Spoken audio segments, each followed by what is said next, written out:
Bonjour à tous, bienvenue au premier podcast de FPF entièrement en français.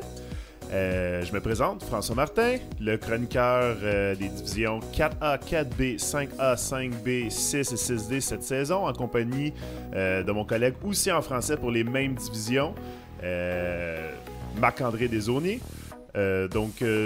C'est une émission spéciale pour faire un bilan de mi-saison pour ces différentes divisions que je viens de nommer. Donc, c'est une première chez FPF, un podcast entièrement en français. Cette émission sera composée, on fera le tour dans le fond de chacune des divisions pour dire sensiblement les équipes qui nous impressionnent, les équipes les plus surprenantes, les équipes décevantes aussi. Après, on va échanger sur quelques questions, plus ou moins des fois sérieuses, des fois un peu plus drôles. Et finalement, on va finir avec nos honneurs individuels pour la fin de la saison. Donc, comment ça va, Marc-André, ce soir? Ça va super bien. OK. Donc, honoré de ce podcast? Toujours honoré. Bon, parfait. Donc, on va commencer le tour d'horizon, puisqu'on a quand même plusieurs divisions à couvrir. Donc, on va commencer avec... on va y aller dans l'ordre de 4A vers 6D. Donc, commençons avec la 4A, qui est une division...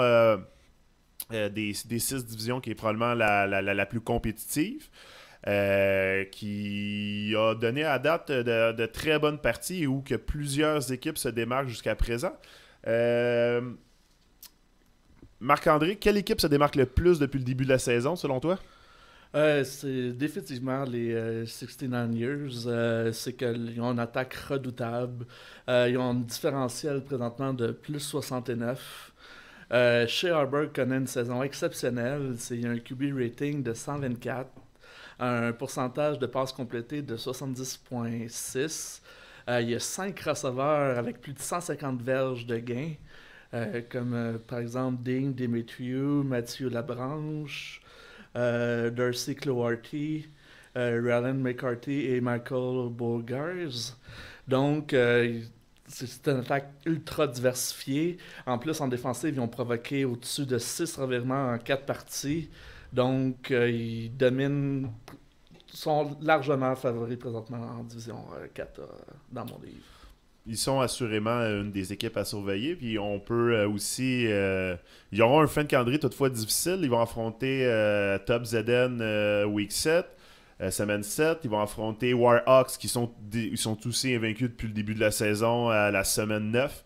Et un gros duel contre Alpha Tees, qui ont toujours une bonne équipe à chaque saison, à la semaine 10. Faut pas oublier les Jaguars aussi. Oui, les Jaguars aussi, oui. Sont très donc, athlétiques. 69ers auront l'occasion de mettre à l'épreuve leur fiche immaculée. Pour une équipe surprenante ou les équipes surprenantes selon toi? L'équipe surprenante, moi je dirais c'est Warhawk. Okay. Ils ont également une fiche McClay de 4-0. Sauf qu'ils ont un calendrier relativement facile. Mais ça ne leur empêche pas leur belle fiche. Fred Mallette a un impressionnant total de 133 verges au sol, dont 3 TD et 17 touchés par la passe, je m'excuse. Laurent Ladouceur, 19 réceptions, 237 verges de gain et 9 touchés. Et Raphaël Ducas, lui, je le connais très bien pour jouer avec dans notre ligue.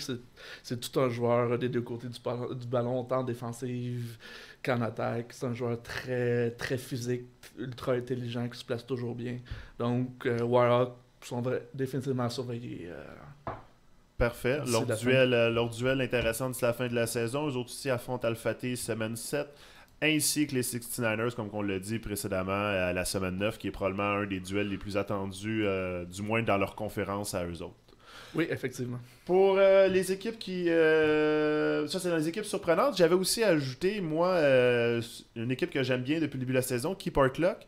Une équipe qui a joué l'été dernier en D, qui a connu une bonne saison, qui a fini au premier rang de leur conférence, ça avait fait éliminer au premier tour. Au tournoi, avait connu quelques difficultés, avait déçu un petit peu dans le fond, ça avait retrouvé dans le tournoi la FPF Cup, ça avait retrouvé dans une division peut-être un petit peu plus faible qu'il aurait dû être.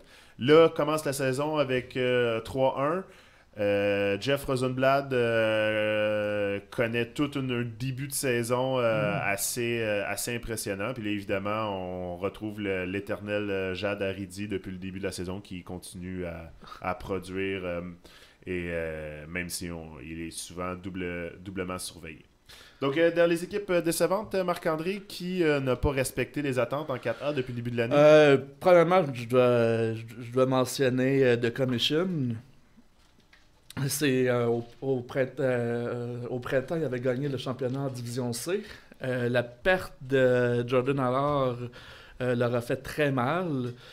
Le corps arrière, leur attaque, en gros, ils produisent une attaque un peu décevante. Seulement 12 touchés et 3 interceptions. C'est pas assez pour FPF pour espérer pour gagner. En plus, ils ont un calendrier très difficile avec des affrontements qu'on a mentionnés comme les 69ers, les Warhawks et Alpha Tees. Donc, ça sera pas facile de revirer.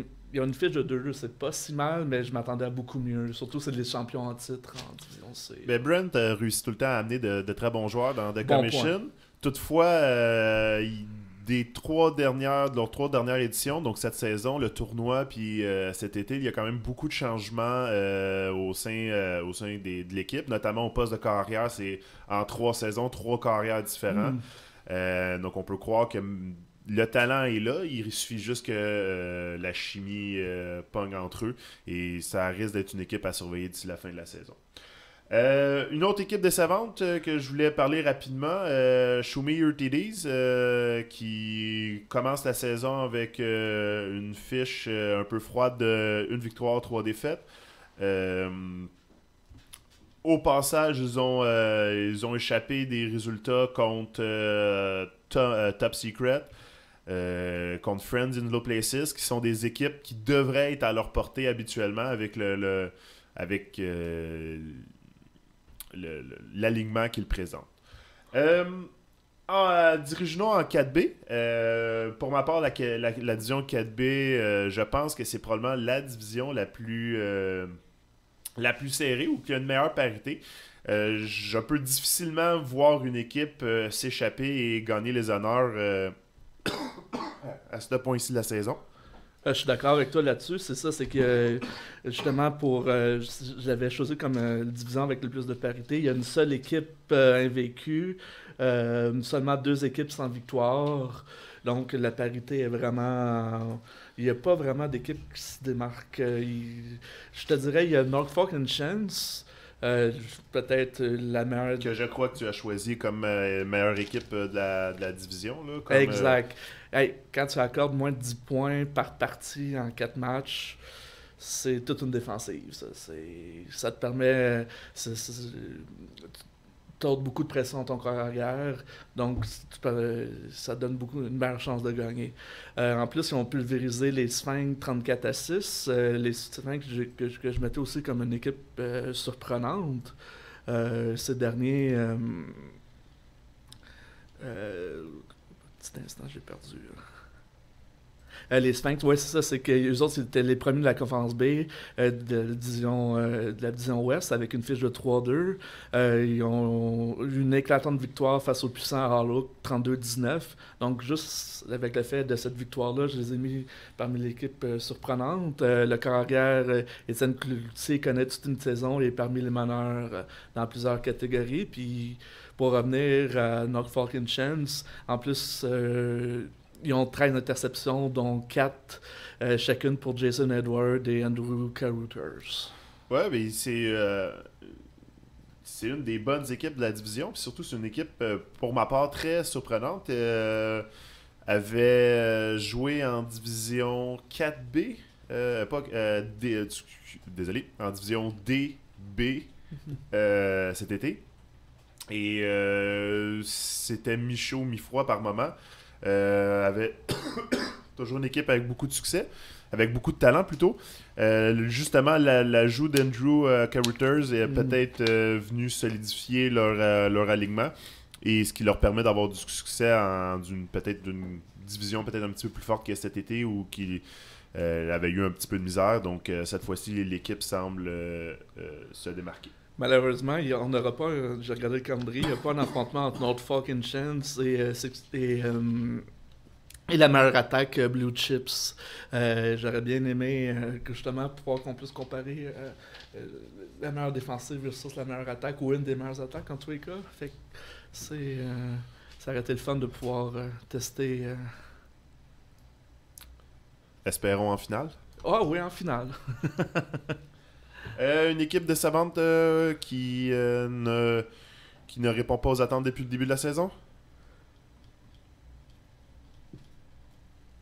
Évidemment, je dois y aller avec Grabuge. Aucune victoire en 5 parties, différentiel de moins 115.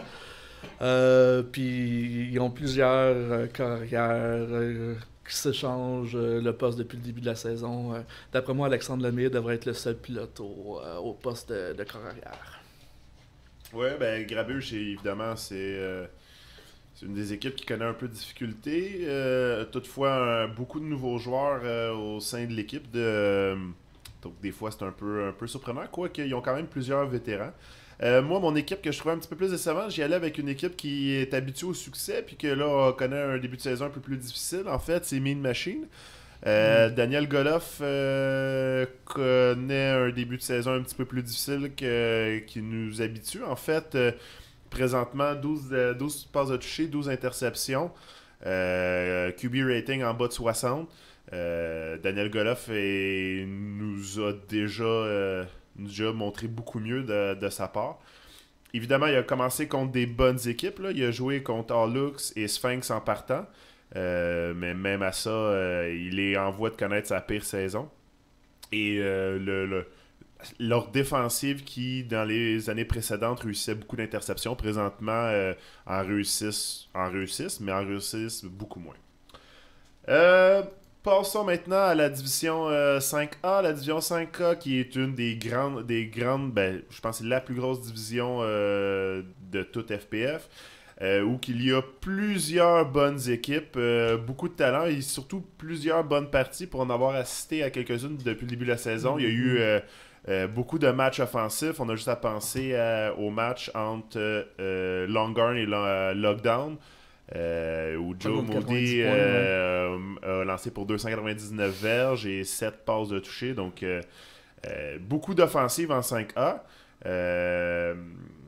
Qui se démarque en 5A? Marc-André? Mon petit coup de cœur, je te dirais, c'est Smoking Axolot. J'aime beaucoup les équipes vétérans de la Ligue. En plus, ils connaissent du succès. Encore une fiche immaculée.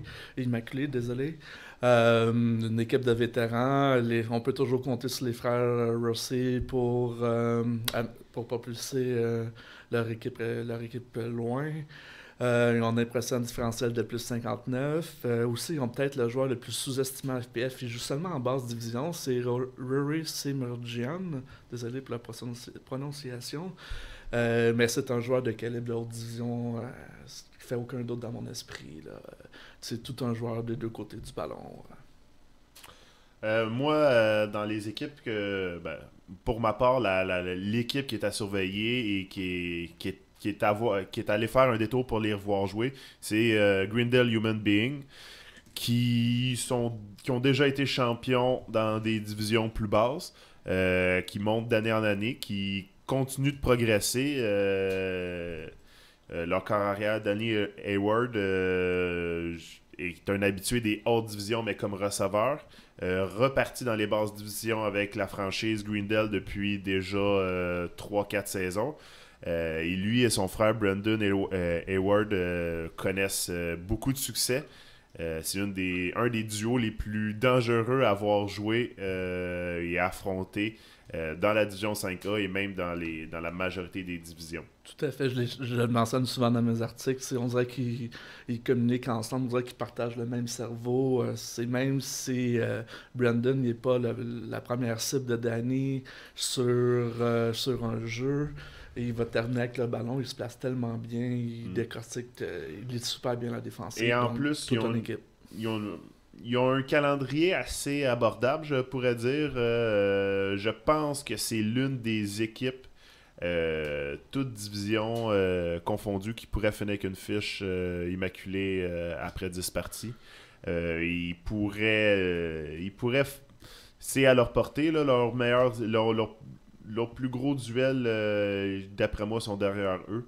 Il y a peut-être les Flamands fous, ils peuvent peut-être leur causer ils sont tellement talentueux, imprévisibles quelquefois, mais les Flamands fous, après, ils ont les qualités athlétiques, d'après moi, pour leur donner une bonne opposition. Les équipes surprenantes? Une autre équipe de vétérans, tu en as parlé un peu, c'est Longhorn. Toujours invaincu après 4 parties, qui disait que FPF est une ligue de genoux.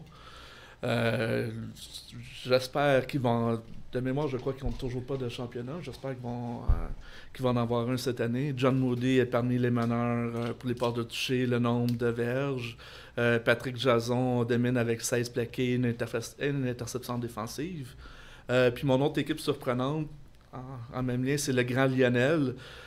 C'est Sébastien Thibault, il y a 23 passes de toucher et 250 verges par la course. Donc, quand on parle d'un carrière qui peut vous perdre autant par les jambes que par son bras, Sébastien Thibault propulse son équipe, le Grand Lionel. Moi, dans les équipes surprenantes, je suis d'accord avec les deux que tu as proposés. Surtout, dans le fond, Grand Lionel, c'est une combinaison... c'est une combinaison d'équipes, cet alignement-là, de joueurs que je connais très peu. Donc oui, c'est une surprise pour moi. Longhorn aussi, une surprise plus ou moins. Là. Ils nous ont habitués à du bon football. Là. Il avait connu quand même une saison respectable en 5A l'année dernière, dans le même calibre. Moi, une équipe qui me surprend beaucoup, c'est Finesser, qui est les successeurs de Panda. Panda qui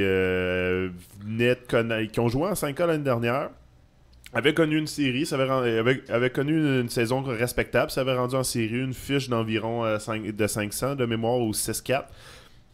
Cet été, ça avait été plus difficile, jouer en division D-B. Je les plaçais favoris par beaucoup. Et avaient connu leur première victoire, je crois, après seulement 6 parties. Donc, les revoilà maintenant avec une séquence de 4 victoires pour amorcer leur début de la saison en battant des équipes comme Ghost, qui est une des bonnes équipes de la division, ayant battu aussi Voodoo qui présente plusieurs bons vétérans à l'intérieur de cette équipe-là. Donc, ils viennent tous de battre Pigeon exact. Squad. Donc, puis Alexandre Bachalani, toujours aussi performant avec déjà 318 verges et 9 touchés. C'est vraiment la tête d'affiche de cette équipe, autant en attaque et même en défensive. Une équipe peut-être décevante ou qui ne répond pas aux attentes? Mais j'ai pas chaud de dire avec Voodoo. C'est qu'ils ont plusieurs joueurs avec l'expérience FPF, dont Étienne Vaillancourt. Ils ont donné une vise d'opposition à Redneck et Preachers, mais sont toujours invaincus. Sauf que leur défensive, d'après moi, c'est leur grande faiblesse. Là, ils ont accordé le 2e plus grand nombre de points. Il va falloir qu'ils resserrent un peu leur défensive ou peut-être changer leur stratégie défensive pour avoir un meilleur succès. Mais en tout cas, ils ont l'expérience et le talent pour rebondir, mais je m'attendais un petit peu mieux de leur part. Ben, en fait, lors du tournoi, il avait connu du succès, dans le fond.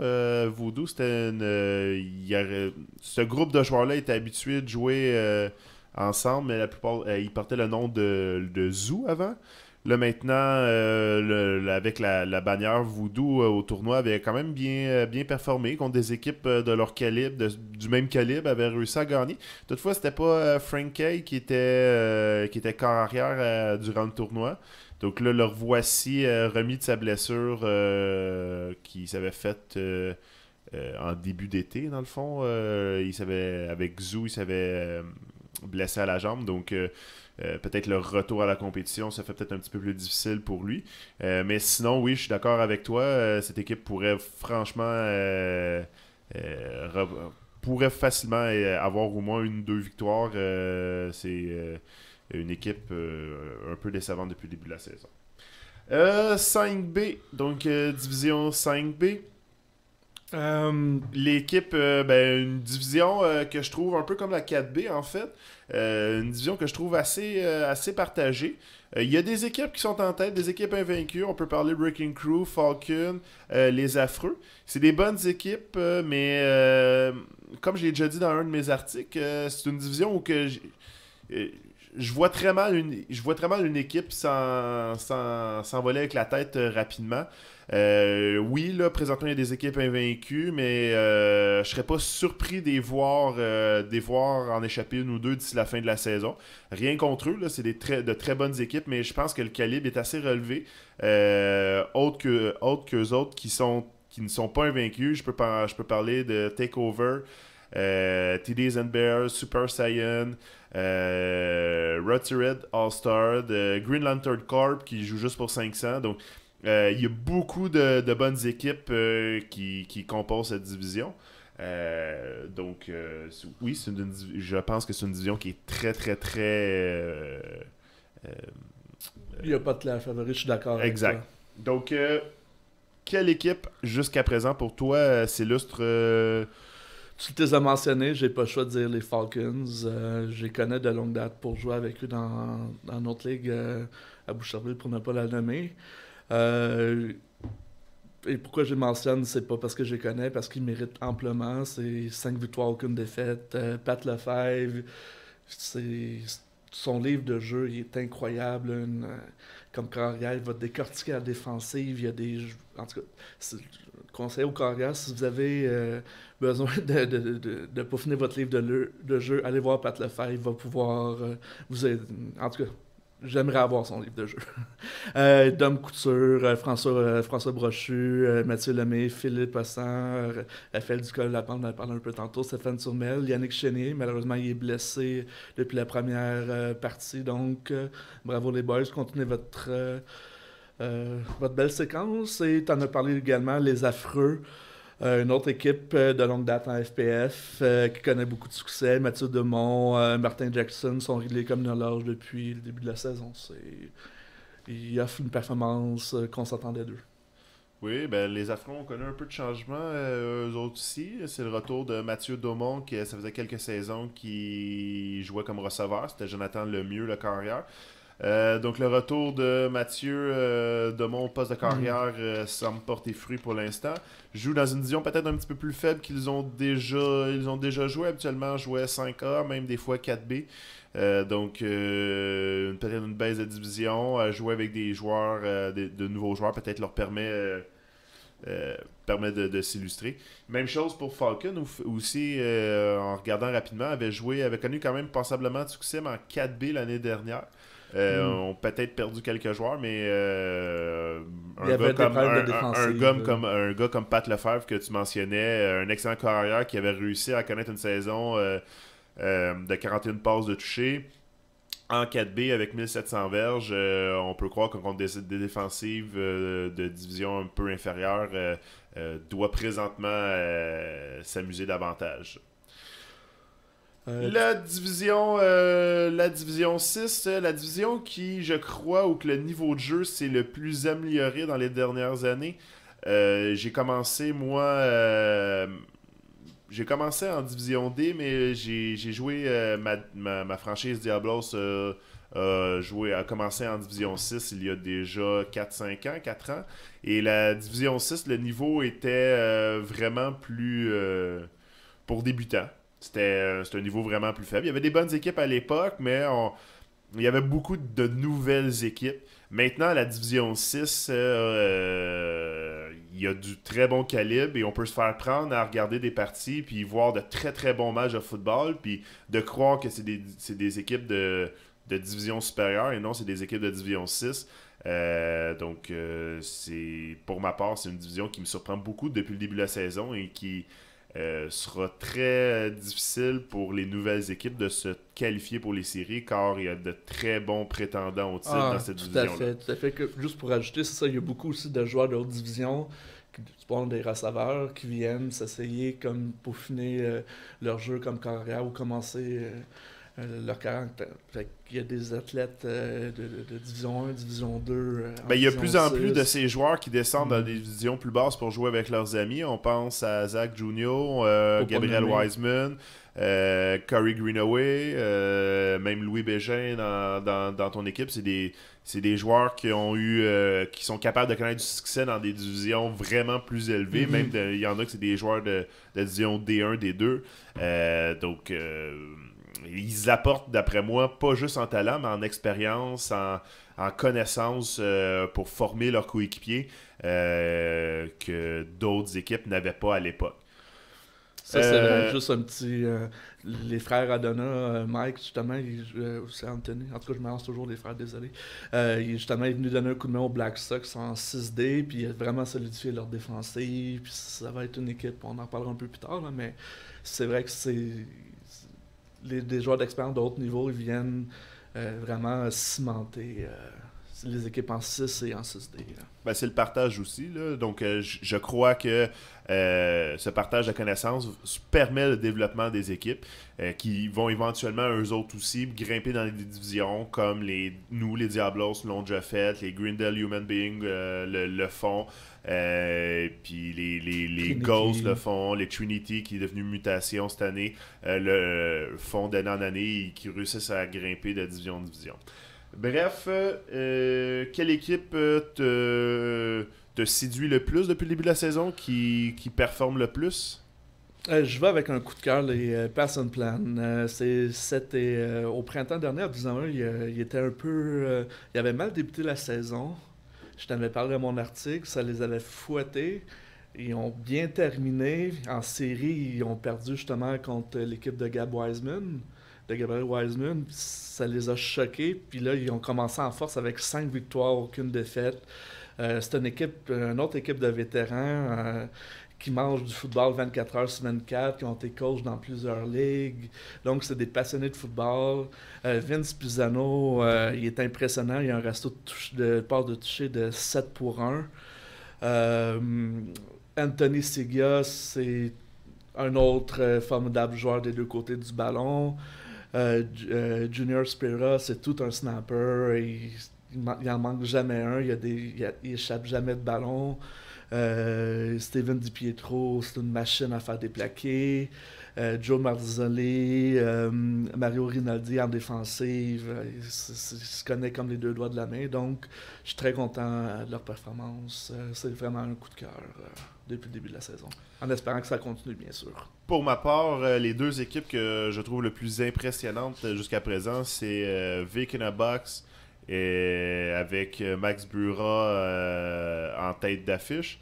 Ce dernier a déjà dominé les basses divisions comme la division E cet été, la division D, la division 6 l'hiver dernier. Il y a aussi, puis la deuxième équipe, Fighting Flamingo, que j'ai affronté en début de saison. Stephen Harry Perso au poste de corps connaît un très bon début de saison. En fait, il connaît un bon début de saison autant en 6 qu'en division 5B. Il est présentement l'un des meilleurs carrières dans ces deux divisions-là. Donc, on en reparlera peut-être un peu plus tard pour nos nominés comme talent individuel. Mais Stephen Harry Perso est vraiment un carrière très impressionnant en début de saison, notamment avec Fighting Flamingo. Ils ont aussi rajouté de nouveaux joueurs. On peut penser à Troy Lenvey, qui est un nouveau joueur chez FPF, mais qui est présentement une belle trouvaille qui permet à cette équipe-là de ne pas dépasser le cap, de ne pas être obligé de jouer en 5B ou en 5A. Puis avec un joueur avec beaucoup de potentiel et beaucoup de talent, qui produit autant offensivement que défensivement. Et l'éternel Brad Evans qui joue du très bon football depuis le début de la saison. Les frères Kellers également. Oui, exactement. Quelle équipe te surprend? T'en as parlé un petit peu tantôt, c'est Two Flag One Cup. Justement, c'est Zach Junior, il est arrivé des plus hautes divisions, je crois que c'était en D2 qu'il jouait, et c'est sa première année qu'il s'essaye comme carrière. Et c'est fou comment il gagne du temps avec ses jambes. Il prend environ, au bout d'une dizaine de secondes, c'est clair puis il a quand même une très bonne vision du jeu, donc il trouve toujours le moyen de bien trouver un de ses receveurs qui se démarquer. Il y a aussi Ryan Vanslet et Andrew Vanslet ont 5 touchés chacun. Donc, Two Flag One Cup sont à surveiller. Et quelle équipe en Division 6 te déçoit un petit peu plus? Je dois y aller avec One Space Powers. On aime ça un peu niaiser Pablo De La Roca, alias Piz. C'est un trop bon carrière, puis un trop bon groupe de receveurs pour seulement avoir une fiche d'une victoire et 3 défaites. C'est vrai qu'il y en a 2 qui ont deux défaites crève-cœur, dont une face à Blitzbabe et l'autre face à Stick and Movers. Ils ont perdu seulement par 1 point, mais je les mettais parmi les 5 meilleures équipes avant le début de la saison. Donc, ils ont du potentiel. Ils ont... je vais prendre la défense de Pease, même si il n'en ferait pas tout autant pour ma part. Leur fiche, leur calendrier est assez difficile. Comme tu l'as dit, une défaite contre Blitzbabe. Stick Mover aussi, c'est une bonne équipe. Vikenabok, c'est probablement l'une ou la meilleure équipe de la division. Ils vont jouer dans 2 semaines contre The U. Jouent aussi contre Fighting Flamingo, qu'on a nommé tout à l'heure. Donc, Pension Plan aussi, ils vont jouer contre. Il pourrait manquer les séries One Speed Power. Il pourrait manquer les séries.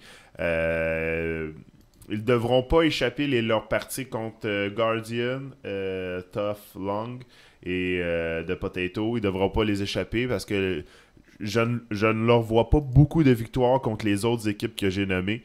Il leur reste peut-être 3 matchs plus abordables, donc ils pourraient finir avec une fiche de 4 victoires, 6 défaites, qui est la limite pour se qualifier en série, habituellement à 12 équipes, à 8 équipes qui fait série sur 12. Donc s'ils échappent une victoire dans les matchs qui sont plus abordables, ils pourraient finir avec une fiche de 2 ou 3 victoires, ce qui ne serait pas suffisant pour eux autres de faire les séries, qui serait très décevant pour une équipe qui partait avec de grosses aspirations. Exact. Puis même, tu parlais de Tough Log, ça va être très difficile comme match, là, juste avec Justin Lerner et son frère au poste de corps arrière, Darren Mesjian. C'est vrai qu'ils ont un calendrier extrêmement difficile. Une autre équipe qui commence avec un 3, Farmers, que j'ai vu au tournoi, parce que j'ai couvert le tournoi encore une fois. En fait, cette équipe avait connu en fait, le début de leur saison présentement correspond au début de leur saison dans le tournoi. Avait commencé un début de tournoi très très très timide, surtout offensivement. Présentement, c'est la même chose, seulement 89 points en 4 games, donc à peu près 3 touchés par game. On sait que 3 touchés FPF, c'est pas suffisant pour une victoire. Ça prend généralement, pour gagner une partie, ça prend au moins 5 touchés. J'avais déjà fait un article là-dessus. À 4 touchés, tu as environ 50% des chances de gagner. C'est une chance sur 2 lorsque ton attaque marque juste 4 touchés. Cette équipe-là marque pas beaucoup de points et pourtant on a l'un des meilleurs joueurs de la division en Corey Greenaway, un autre des hautes divisions qui vient jouer avec des nouveaux joueurs en division. Il a juste joué une partie, je crois.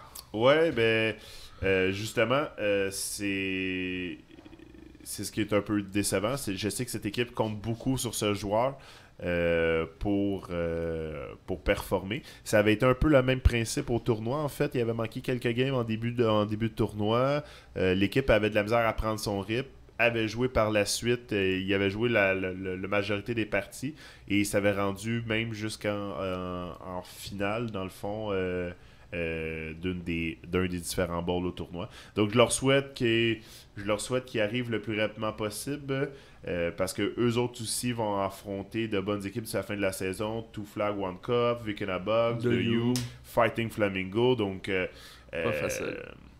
Mettons qu'ils devront compter sur leurs meilleurs joueurs pour jouer. Division 6D. Division 6D, on en reparlera un petit peu plus tard. Nouvelle division créée cette année.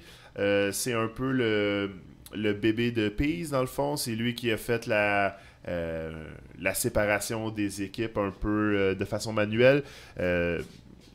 Si je fais une histoire courte, les divisions 4A, 4B, 5A, 5B, c'est divisé par les caps. Donc on coupe au couteau selon un certain nombre de points. Tandis qu'en 6 et 6D, la division a été faite vraiment de façon manuelle, où que les équipes, on les a pris, ou qu'on pense que c'est des nouvelles équipes. Donc il y a beaucoup de nouveaux joueurs dans cette division-là. Peu d'expérience. Il y a peu de noms qu'on connaît ou de joueurs qui ont plusieurs années d'expérience FPF. Il y a quand même quelques bons joueurs, mais c'est beaucoup de nouvelles équipes. On en reparlera un peu plus tard. Il y a quand même quelques équipes pas qui surprennent, mais qui s'illustrent depuis le début de la saison. Je pense qu'Air Force One doit être une de tes bonnes équipes. Air Force One, Sigbik, d'après moi, c'est les deux au sommet présentement. Mais il y a Balls So Hard You qui ont fait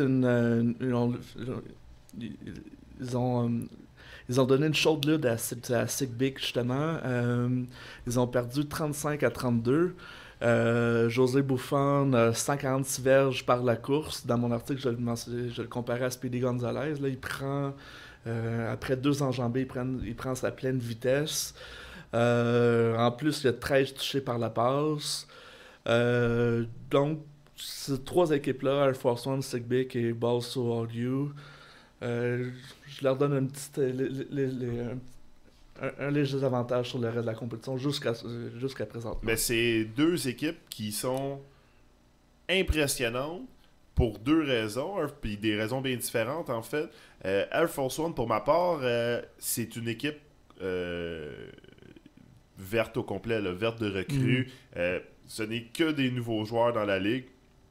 Et habituellement, même quand c'est des nouveaux joueurs dans une équipe, même s'ils sont remplis de talent, la plupart du temps, la chimie ou la connaissance des règles, on sait qu'FPF, la dimension du terrain est bien différente que la majorité des ligues.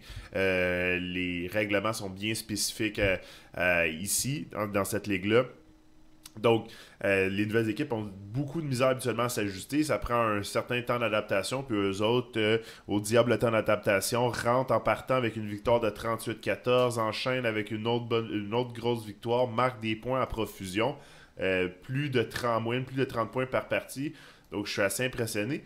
Puis pour Sigbik, ben, on en avait discuté un peu dans l'un de mes articles, mais ils ont déjà fait jouer plus de 15 joueurs, je crois 17 au total. 17, oui. Il y a seulement Benji Ziegler qui a joué 4 parties, sinon le reste c'est toutes 2 parties ou moins. C'est rare voir une équipe avec autant de changements de partie en partie connaître du succès. Surtout que la majorité de leurs joueurs, c'est des nouveaux en fait. Leurs seuls 2 joueurs qui ont déjà joué dans la ligue, ils ont seulement une game avec eux depuis le début de la saison. Sinon, le reste, c'est des nouveaux joueurs qui se succèdent de partie en partie. On a utilisé 2 carrières différents dans le fond, il y a deux carrières qui se sont partagées les 4 parties, donc 2-2. Les 2 carrières pourraient s'interchanger. Les 2 ont une fiche de 10 passes de toucher, une interception, tandis que l'autre a 0. Donc, tout semble fonctionner pour une équipe qui ont beaucoup de joueurs, beaucoup trop de joueurs. Je le mentionnais dans mon bilan de mi-saison, mais pour renchérir, Air Force One, dans mon article qui va sortir prochainement, je leur prédis une saison parfaite. Leur calendrier, ils ont vraiment... Leur fin de calendrier est relativement facile. Ils affrontaient des bonnes équipes au début. Sigbik, ils ils vont affronter des équipes pas piquées des verres d'ici la fin. Il y a Green Monster qui pourrait leur causer des problèmes. Black Sox, j'en ai parlé un petit peu tantôt. Raw Sauce, peut-être, je veux dire, ils ont extrêmement de talent, mais s'ils réussissent à faire pogner la sauce, on peut dire, là, s'ils réussissent à jouer à hauteur de leur talent, ils pourraient leur causer des surprises aussi, mais je crois qu'ils vont en échapper une d'ici la fin, c'est big. Ok. Équipe évidemment surprenante. Il y a plusieurs équipes surprenantes. Là. Même les meilleures sont surprenantes. C'est toutes des nouvelles équipes dans la majorité. On peut pas dire qu'il y avait une équipe qu'on s'attendait à de tels résultats depuis le début de la saison. Mais y en a-tu une qui vraiment te surprend plus qu'une autre? C'est plus, je te dirais, de replacement. C'est plus une question de contexte. C'est tous des agents libres. C'est une équipe composée entièrement d'agents libres. Et ils ont commencé avec une défaite, mais depuis ce temps-là, ils sont invaincus. Ils ont 2 victoires et une nulle depuis ce temps-là. Alexandre Laroche et sa bande sont sur une lancée qui pourrait les mener loin. Ils ont réussi à créer une chimie, malgré que c'était tous des joueurs qui se connaissaient vraiment pas. Là. Ils sont connus au camp... je sais pas comment t'appelles ça, au camp des agents libres. Là. Okay. Ils se sont connus là, puis ils ont formé l'équipe. Au combine de FPF. Premier combine de FPF. Donc, c'est bravo les boys pour avoir vaincu cette adversité-là. Puis j'espère que vous allez continuer comme ça. Pour les équipes décevantes, en fait, contrairement aux autres divisions, pour un peu la même raison des équipes surprenantes, pour ma part, il n'y a aucune équipe décevante dans cette division, du fait qu'il n'y en avait aucune qui avait vraiment d'aspiration au départ. On peut pas dire qu'une équipe plus qu'une autre aurait eu plus de chances de gagner le championnat. C'est dans la majorité des cas des nouvelles équipes. Je pense pas que ça vaut la peine de nommer une équipe plus décevante. Je pense que c'est plusieurs équipes qui sont en apprentissage. Et même s'il y a des équipes comme Air for the Bear qui sont parties avec aucune victoire, ils pourraient rebondir en deuxième moitié de saison puis connaître du succès. On le sait que c'est une division 6D pour développement. Donc, on leur souhaite d'apprendre de leurs erreurs et de maximiser leur potentiel pour aller chercher des victoires et d'avoir aussi le plus de plaisir possible. Donc ça, c'est ce qui termine la couverture des 6 divisions au niveau des équipes. Maintenant, on va y aller avec une section un petit peu plus sur une rafale de questions que je te pose, Marc-André. Tu me réponds. Les premières vont être avec des choix de réponses. Tu peux y aller aussi avec une réponse de ta part dans certains moments. On a parlé de la parité à quelques moments. J'avais nommé 4B, j'avais nommé aussi 5B. Même la division 6D a de la parité parce que c'est beaucoup de nouvelles équipes. Laquelle, à tes yeux, a le plus de parité ou est le plus serré ou sera la plus serrée d'ici la fin de la saison? 4B. C'est une seule équipe invaincue. Il y a Blue Chip, puis 2 équipes sans victoire. Les autres aussi, la 5B, la 6D, sont ultra compétitives. D'après moi, je pense pas qu'il va y avoir d'équipes invaincues là-dedans qui vont demeurer. Mais la 4B, c'est la celle qui me cause le plus de maux de tête pour savoir qui se démarque. Qui prend le lead. Je suis d'accord, je l'avais mentionné plus tôt. Je pense que la 4B est suivie de pas très loin avec la 5B. Là. Je pense que c'est les deux divisions où il y a vraiment peu d'écart avec les têtes d'affiches et les équipes qui se battent présentement avec la porte des séries. Là. Il y a très peu d'écart. Présentement, on voit des équipes qui sont en tête qui pourraient finir plus loin au classement. Là. Ça serait nullement surprenant. Quelle équipe, parmi les choix que je te donne, est la meilleure équipe de sa propre division? Pas la meilleure équipe, parce qu'évidemment, c'est difficile de comparer des équipes de division en division, mais la meilleure équipe de sa propre division.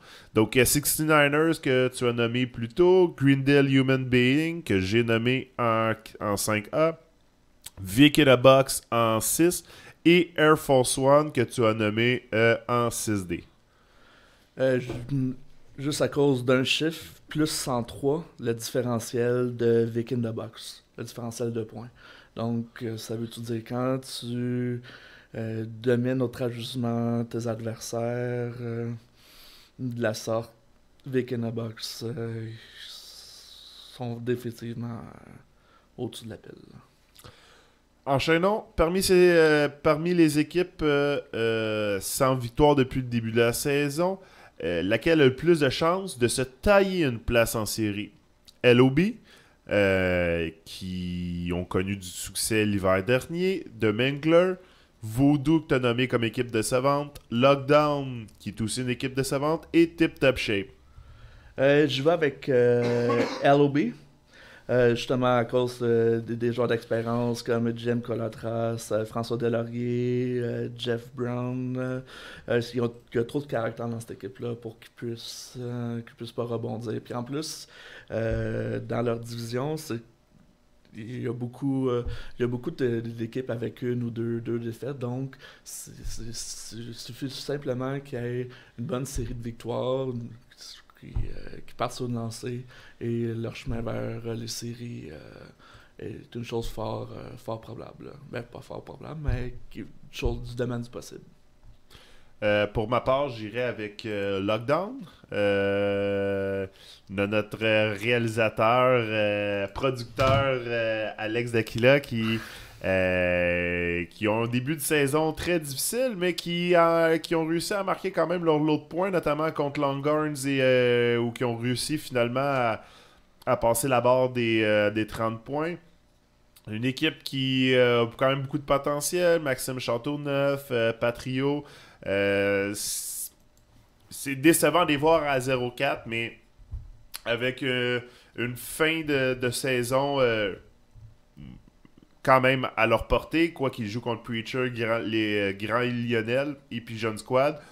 Ils pourraient, avec une série de 2-3 victoires, jumelée avec une autre victoire, pourrait se qualifier avec désolé 3-7.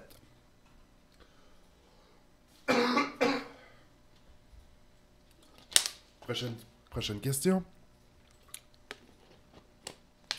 Le meilleur Désolé.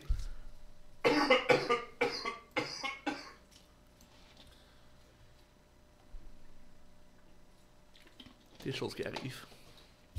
Le meilleur porteur de ballon cette saison, Christian Serrantola, Jordan Mitchell.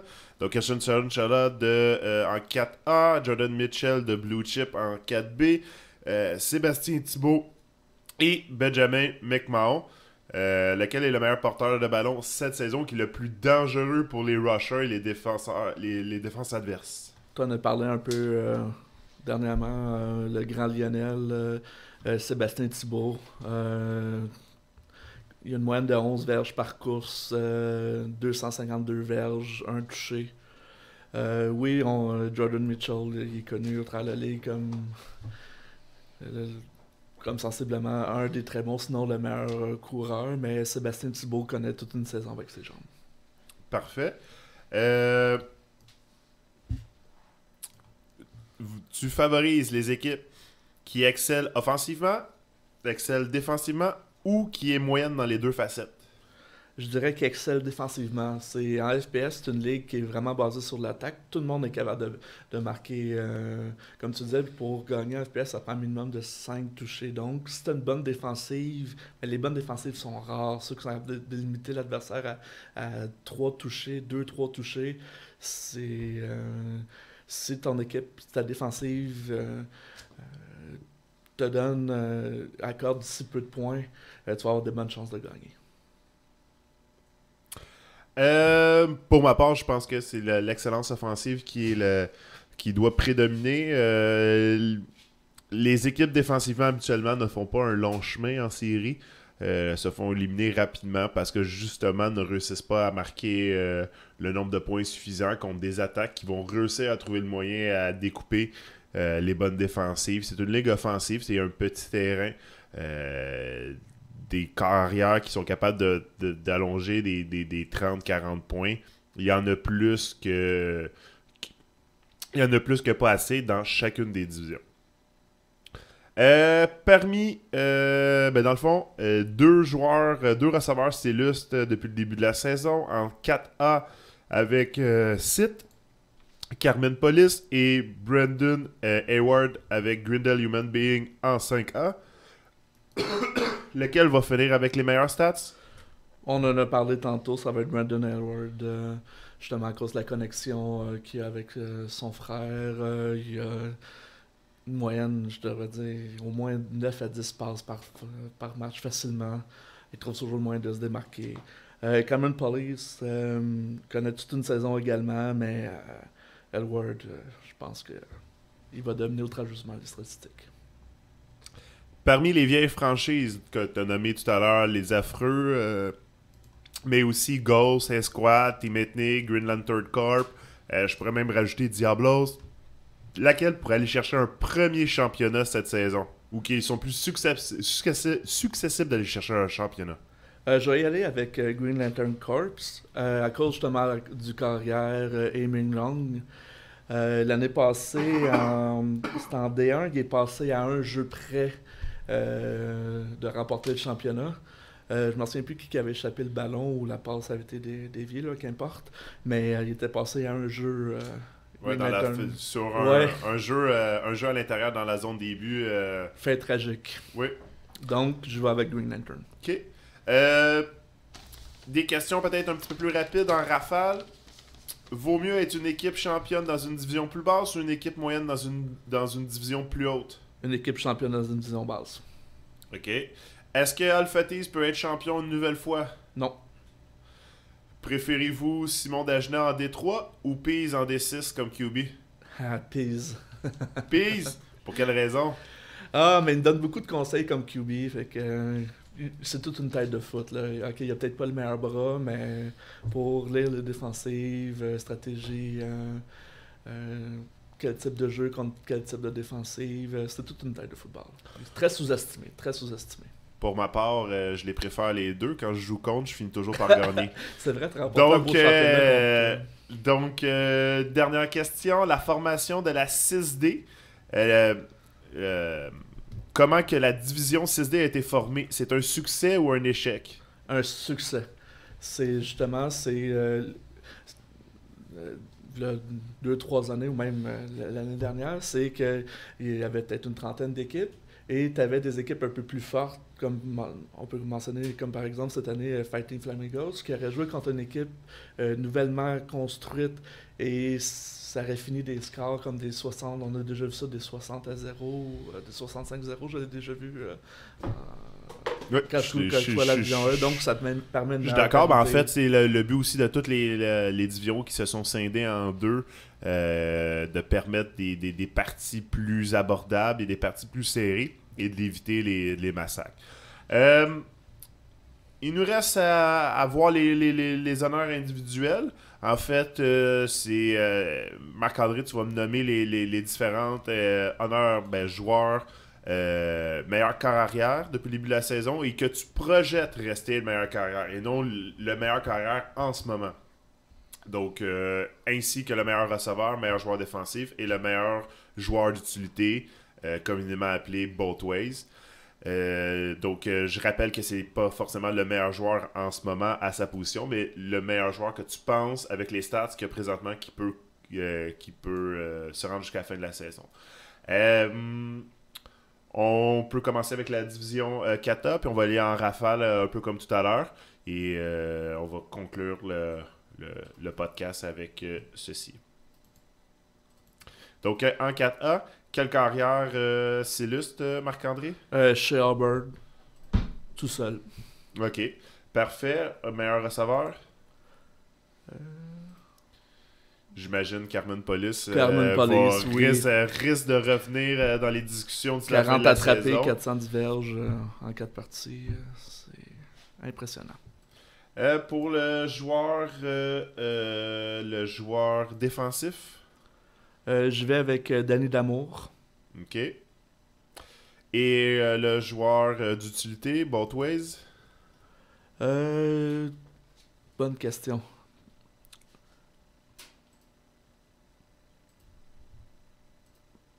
Peut-être Braden Elward. Ouais, Braden Elward, ouais, il y a des bonnes chances. OK. En division 5, pas 5, en division 4B, qui est le meilleur carrière jusqu'à présent? Ou qui serait le meilleur... Désolé, je reprends ma question. Quel serait le meilleur carrière à la fin de la saison?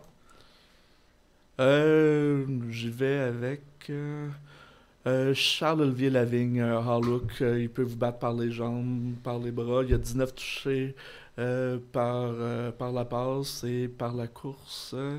Il y en a. Si je regarde, je sais qu'il y en a quelques-uns. Charles-Olivier Lavigne ici. Il y en a 2. Donc, c'est ça. Charles-Olivier Une Lavigne balance. est un des, pour ma part, un des bons joueurs de football dans la ligue. Joue comme carrière, mais aussi très dangereux comme défenseur, dans le fond, en défensive, comme safety. Moi, pour ma part, c'est un des joueurs d'utilité que je pourrais dire qui peut être bon des deux côtés du ballon. C'est un très bon choix comme carrière. Comme receveur, qui peut s'illustrer d'ici la fin de la saison? En 4B, tu peux nommer un des receveurs de mon équipe, ça serait de Team Ethnic, ça serait apprécié, mais non. Qui pourrait s'illustrer? Jeremy White de Hallux ou un autre joueur, tu penses, qui pourrait s'illustrer? Un petit instant, Moi, je peux vous dire que Laurent Foucault, le centre de LV, je l'ai affronté à la semaine 3 et reçoit beaucoup de ballons et la cible numéro 1 de son corps arrière. Lui, je sais qu'il va probablement continuer sur son même aire d'aller, devrait finir dans les alentours d'à peu près 550 verges, entre 10 et 15 touchés. Félix Laflamme, il a toute une saison aussi, là, avec 23 attrapés, 251 verges et 4 touchés. Et la parité, il y a une très grande parité. Félix Laflamme avec avec les stades. OK.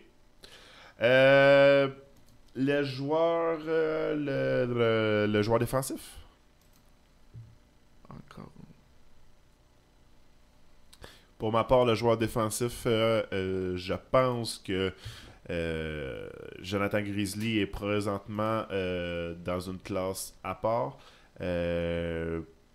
Pas en raison du nombre d'interceptions, quoi qu'il y en a quand même déjà 4, mais surtout en raison de l'utilité de son équipe. No Names a beaucoup de bons joueurs, mais Jonathan Grizzly est le ciment de cette défensive, couvre beaucoup de terrain de la position de safety, réussit à les faire déplaquer de n'importe où sur le terrain, mène la ligue présentement pour les plaquer, a 4 touchés, pas 4 touchés, 4 interceptions. S'en va vers une saison de 50 plaqués, ce qui est pas banal dans la ligue. Justin Dion puis Guillaume Ranger de Martine et Leflag, ils ont 6 touchés chacun. 6 interceptions chacun. Ouais, c'est assez impressionnant en fait, cette équipe qui réussit à produire beaucoup d'interceptions, beaucoup de revirements, touche à beaucoup de ballons. En plus de n'avoir intercepté 6, tous les deux en ont rabattu 3 et 4. Et le joueur d'utilité? Pour ma part, ça serait Charles-Olivier Lavigne de Hallux. Mais pour toi? Je vais avec Charles-Olivier Lavigne également. Ok, Ouais. parfait. En 5A, donc en 5A, je pense que les différentes positions vont se faire assez rapidement. Mais est-ce que tu me surprends avec un autre nom que Danny Hayward pour le QB, le meilleur QB? Non, ça Bon. va être Daniel Ward. Le receveur, j'imagine que ça risque d'être son frère aussi, Brendan.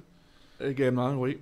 Oui, ben Brendan Hayward, en fait, a présentement 416 verges. Il est sur un rythme d'avoir la meilleure saison en termes de verges dans l'histoire de FPF. Le nombre de touchés est un peu inférieur, mais aussi, ça va être un joueur à surveiller d'ici la fin de la saison. Nicolas Sarro aussi de Preachers, 362 verges, 9 touchés. Impressionnant. Juste une petite chose, si tu gagnes un des awards dans une division plus haute, tu peux pas gagner le même dans une division plus basse. Alors, Elward, s'il gagne quelque chose en 4 ou 3 en fait. Brandon. Ouais, exact. Il est pas éligible en 5. Parfait. Ok, merci. Joueur défensif? Je vais y aller avec Rory Simergen. De Smoking Axolot. Axolot, ouais, 5 interceptions. 5 interceptions, joueur d'utilité qui se développe de saison en saison. Joueur Boatways? Je vais encore avec le plus jeune des Awards. Ok, Brandon. Sinon, t'as Nicolas, tu l'avais nommé tout à l'heure, là, Nicolas Sarro aussi, connaît quand même une bonne saison du deux côtés du ballon. T'as aussi de Ghost, Alexis Gaumont, qui a manqué deux games en raison d'une fracture à un doigt, va revenir et reste quand même l'un des bons joueurs des deux côtés du ballon. Déjà plusieurs interceptions et tout un athlète. Il y a Alexandre aussi Bachalani qu'on a parlé de Finerster. Donc beaucoup de talent beaucoup de talent dans cette division. En 5B, le carrière, est-ce que tu y vas avec Pat Lefebvre? Oui, c'est pas surprenant. Dans le fond, il mène la ligue présentement. On peut aussi souligner la performance d'Adamo Idalucha de Punisher. Au poste de receveur, quel receveur quel receveur t'excite depuis le début de la saison? Il y a Mickey Maroney de Straight Outta Breach. Dans une équipe un peu plus faible, mais il y a quand même une excellente saison. Ok. Il y a aussi, moi pour ma part, il y a Anthony Sigia que tu avais nommé plus tôt. Il y a aussi avec la pension. Ouais, exact, dans la division D. Il y a William Power aussi qui est l'excellent William Power qui connaît beaucoup de succès dans les divisions 6 et 5. Puis qui a des cotes assez abordables pour les équipes qui le veulent, donc avec Takeover. Sinon, en joueur en défensive, qui t'impressionne depuis le début de la saison?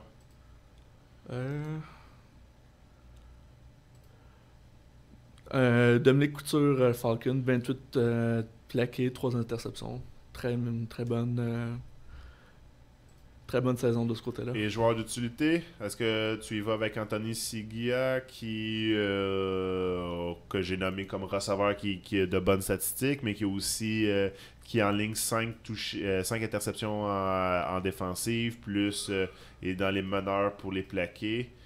Will Power aussi, qui pourrait être considéré aussi. Mais oui, Anthony Siga, je crois que... je pense que ça va être une course pour joueurs d'utilité. Il y a 2-3 bons potentiels dans cette division. Allons maintenant en division 6. Donc, il nous reste la 6 et la 6D. Donc, en division 6, qui vois-tu comme carrière de l'année autre que toi? Ah, ça, c'est sûr, ce ne sera pas le cas. Simon Blais. En non, 6. En 6, oui, excuse. En 6...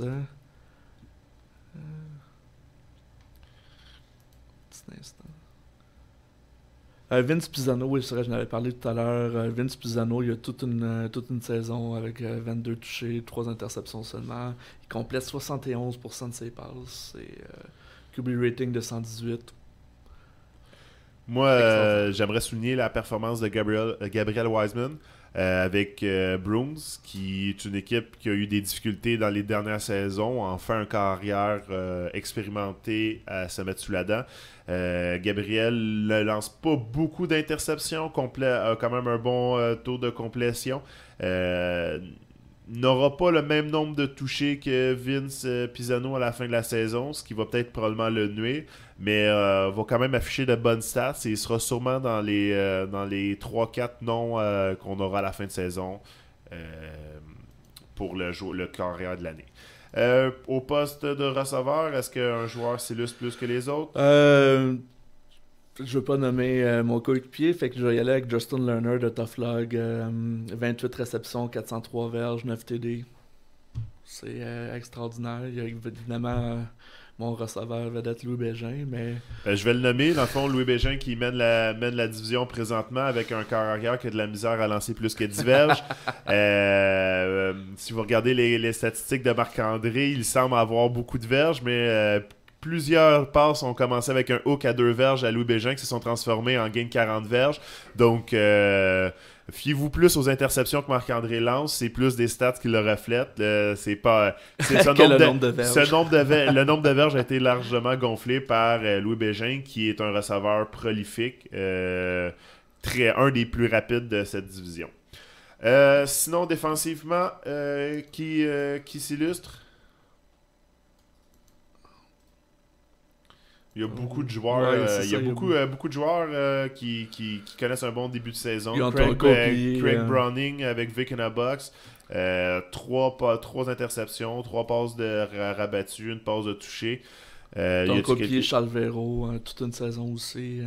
4 interceptions, 20 plaqués. Oui, la position de safety. Il connaît un très bon début de saison. Et joueur d'utilité, est-ce qu'il y a quelqu'un que tu vois ressortir du lot?